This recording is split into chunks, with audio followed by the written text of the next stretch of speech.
The Alfa Romeo Giulietta, this one here, the vintage version, this generation, the very first one was produced between 1954 and 1964. It was one of the first major success for Alfa Romeo in mass production of vehicles, which then really had a good sales success as well. And it's a really iconic car. There has been a second generation meanwhile, and since 2010 there was the third generation. We still see here today, and it's about this facelift of this third generation what this review is about today. So we have this review episode here on Autogefühl, your #1 resource for in-depth car reviews and the #1 community to discuss cars with Thomas. So we really will see the difference from the vintage version to the all-new one. The new Alfa Romeo Giulietta, the facelift, will come closer to the Alfa Romeo Giulia, which is the mid-size class. This one here, the Giulietta, however, the compact class car. And we'll see how the changes turn out on the exterior and on the interior. Let's go.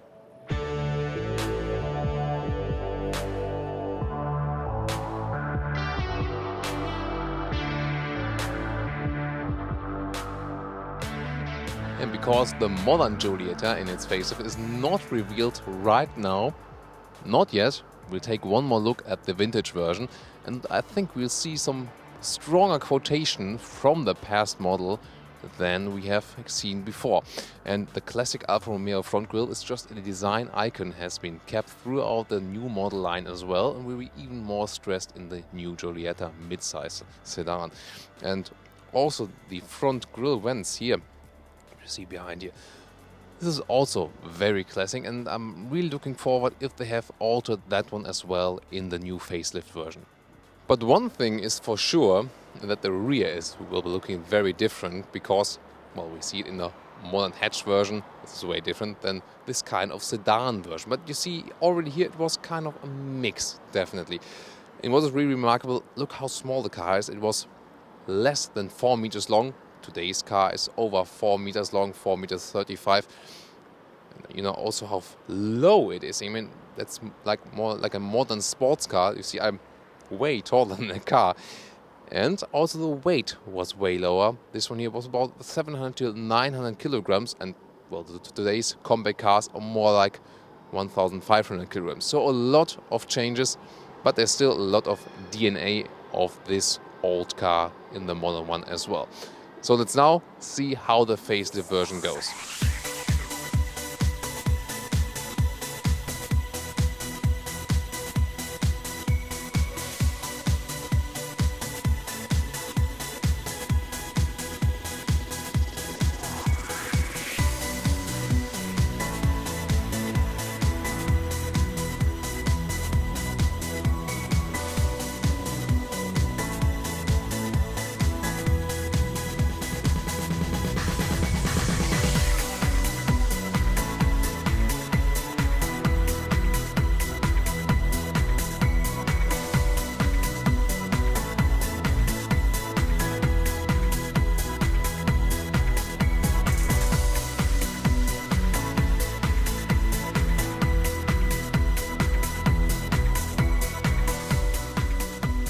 And there it is. This is a Giulietta facelift, and what do we see? Well, the main aspect is really the front, that it has moved closer towards the mid-size sedan, the bigger brother of the new Giulia, which we'll present to you in Geneva on the fair. And you know, before it was more had a modern look. This one here goes a little bit back to the original look because I think it's a little bit flatter. Well, it's broader than the very traditional original look.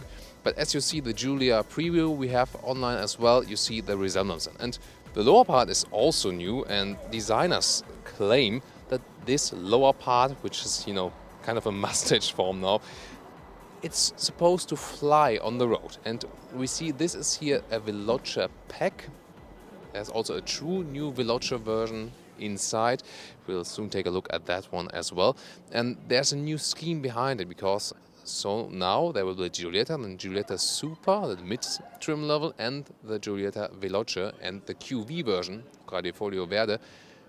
There is no more here for the Giulietta because they say, well, we want to keep it for the very, very strong versions like the Giulia, which has the V6 then with 510 horsepower. And the Giulietta, well, will it get a new real QV version?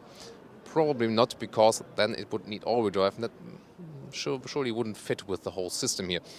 So the Veloce version will have the QV engine that was remained kind of, which was formerly QV, will be then the 1.8 liter turbo petrol engine with 240 horsepower, and that one will remain the same then. This one, however, has just a pack. That means you can have a normal engine inside and then the sporty package on the outside. And if you go for the diesel version, the 1.6 liter diesel will now also be available in combination to the dual clutch transmission, which was formerly just available for the QV version, which is now the Veloce version. A little bit complicated, but I hope you got the new scheme we have here.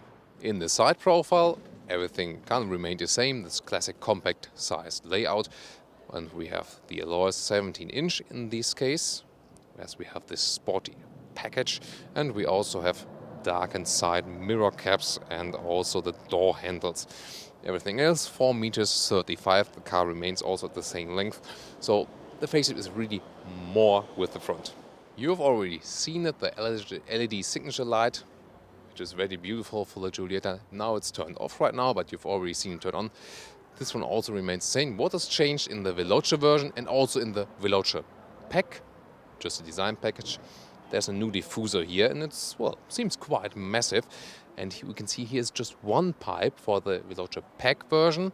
The real Veloce, we'll take a look at right now, has the 2 pipes in the lower part. And now we can see the LED light signature, which is, well, one of my favorite LED light signatures here, the taillights, but this one is already in place so far. Now with the facelift, here is the diffuser, and this is the true Veloce version now, and this one is not only the package diffuser, but also 2 exhaust pipes, one on the left side and here on the right side. And that we have 2, that signalizes that this one is here really the 1.8 liter turbo engine with 240 horsepower. And this is now here the new Veloce sign, so where the QV sign was before, now is Veloce. To be honest, I would like to have a Giulietta QV, as we've seen, show you in the review. There's a QV review also in the video description. That is the pre-facelift version then. So, well, maybe some of you are lucky that you still get the QV version, but the engine, as I said, will be the same. Here in the new Veloce version, the top sort will be also bigger alloys, not 17 but 18-inch, and they have this special Alfa style which they have had so far as well, with these huge holes, and in the contrast the red brake calipers from Brembo. And once more, you see it in the package version, the front looks kind of like that in a true Veloce version. So this new lower front grille and also the newly designed close to the Giulia central front grille. Also there are some carbon background inside the headlights. You just see it very slightly, this kind of structure we have inside the headlights now. And now we can see some updates in the interior, and for example, well, the steering wheel has been a little bit redesigned, red contour stitches on the inside, but you know, so much change hasn't been done to the interior, to be honest. The infotainment screen also remains at the same size. It will just have a little software update, for example. What we can see at the lower part are those aluminum pedals we always have before, well, in the QV version, now in the Veloce version. And we have a lot of carbon styling elements. For example, you can see left to the steering wheel, or later also at the inside of the doors. And then, well, those here are the genuine leather seats, which I would never go for, you know. But still, also if you pick the standard Veloce version, you have a mix of Alcantara on the inside and full leather on the outside. So you should probably go for the lower trim levels then, and then pick some extra to go just for the cloth seats. Well, I realize here when sitting here that in our last review I had this kind of very special sports bucket light seats, and these ones here are just a normal sports seat. I would recommend them from the seating form because they offer you a little bit more of the space, and obviously they seem to be standard now. It's just a server that has been altered optionally. I really like the carbon style here, definitely in the interior. That adds somehow to a rather worthy feeling. But if you look at the interior of the new Giulia, which we have also in review, well, it's a segment above, but it's something completely different.